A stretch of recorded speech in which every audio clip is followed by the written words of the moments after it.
창세기 3장부터 보면 에덴 동산에는 우리가 알고 있는 것처럼 두 가지 규칙이 있습니다. 첫 번째 규칙은 동산 각종 나무의 열매는 네가 임의로 먹어도 된다. 두 번째는 선악을 알게 하는 나무의 열매는 절대 먹으면 안 된다. 이 두 가지 규칙은 인간에게 엄청난 자유를 주는 규칙이에요, 사실. 자, 말씀을 봅니다.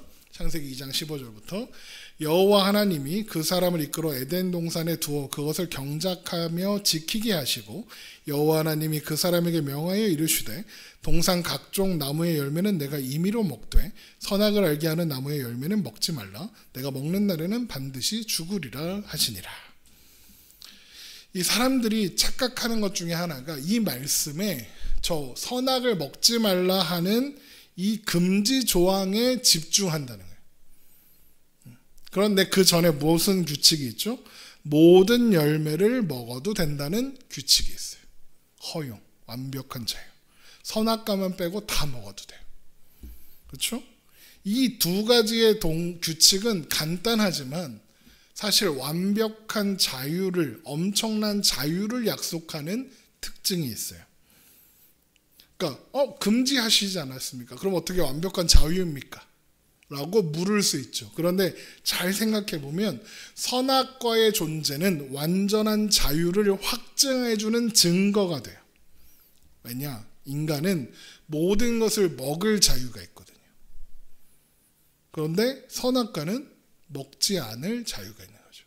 선악과를 먹거나 안 먹거나 할 자유도 있어요. 안 할 자유가 있다. 이해돼요? 인간에게 선택할 자유가 있는 거예요.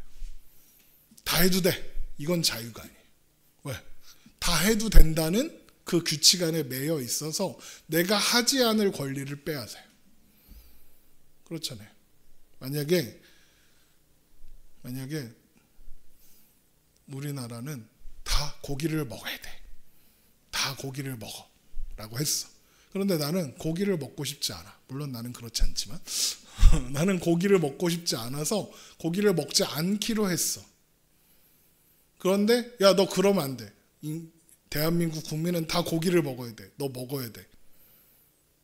라는 것은 잘못된 거잖아. 그렇죠? 그건 자유가 아니죠. 안 먹을 수 있어야 자유인 거예요. 안 할 자유가 있어야 돼. 그러니까 요즘에 그 차별금지법과 동시에서 문제가 되고 있는 동성애 문제의 가장 큰 어떤 함정이랄까? 그게 그거예요. 안 할 자유가 없어요.